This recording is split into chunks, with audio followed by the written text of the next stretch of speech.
името на Отца и Сина и Светия Дух. Възлюбени в Господа отци, братя и сестри, притчата, която чухме на днешната четвърта неделя след Въздвижение, която празнуваме паметта и на отците от Седмия Вселенски събор, притчата за сеяча, която и чухме с тото литургийно Евангелие, която отец Бисер и разтълкува. Господ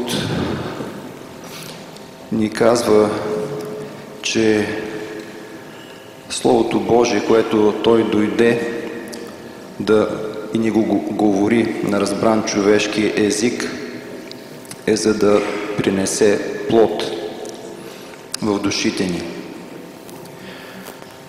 И действително и сеячът е съвършен и семето е добро, и от това какъв плод ще произведе зависи, разбира се, от това как слушаме и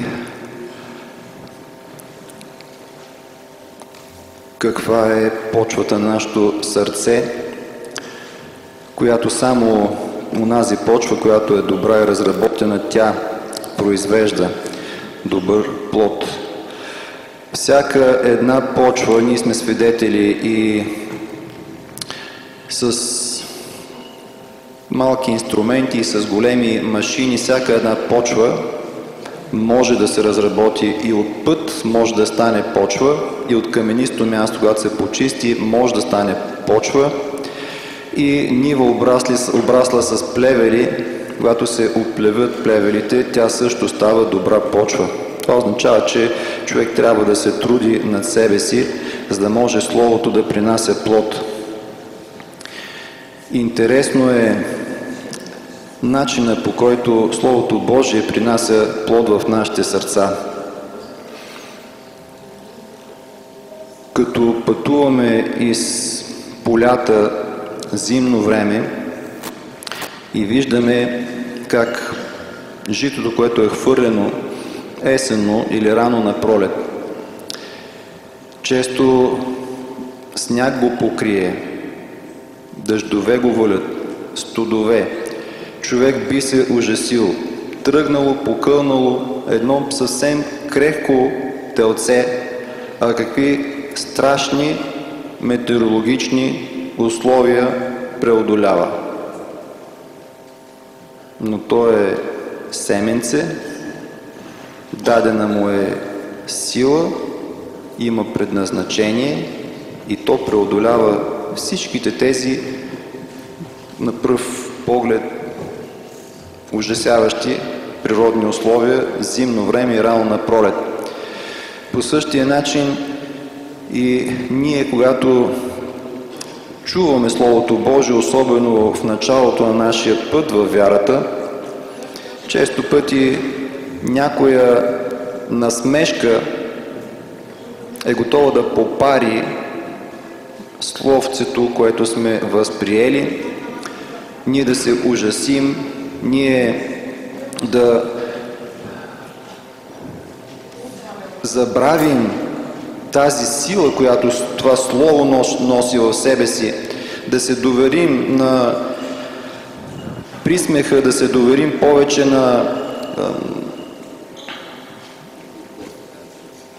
упрек, на неверие, на усмиване и по този начин едва ли не да прекършим в зародиш това, което е тръгнало да се развива в нашата душа.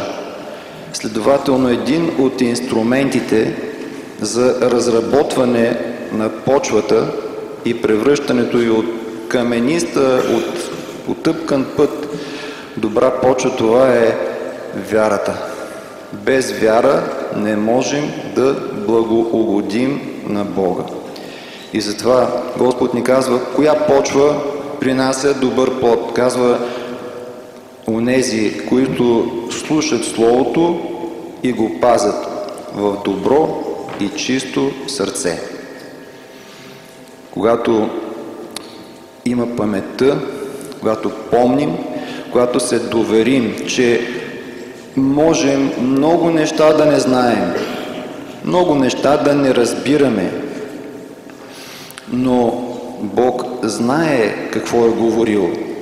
Неговото Слово е достъпно, разбираемо за всеки един човек. И когато ние се доверим на това Слово, когато го прегърнем, когато го пазим, дори, вижте, мъчениците при опасност за живота им, дори тогава дяволът не е успял да изтръгне вкорененото Слово, вкорененото семе в тяхното сърце. И там вярата е станала непоколебима. Там упованието в Бога е станало неизменно. Там мира Христов е пуснал такива корени и е произвел такъв клас, че всякакви бури не могат да го разстроят. Там обичта към човека е толкова силна, че дори когато са ги мъчили, от сърцата и от устите на тези мъченици излизала молитва: Господи, прости им, защото не знаят какво правят. Нека помним, че Словото, което Господ ни говори, Той очаква от нас да произведе плод. И този плод са добродетелите.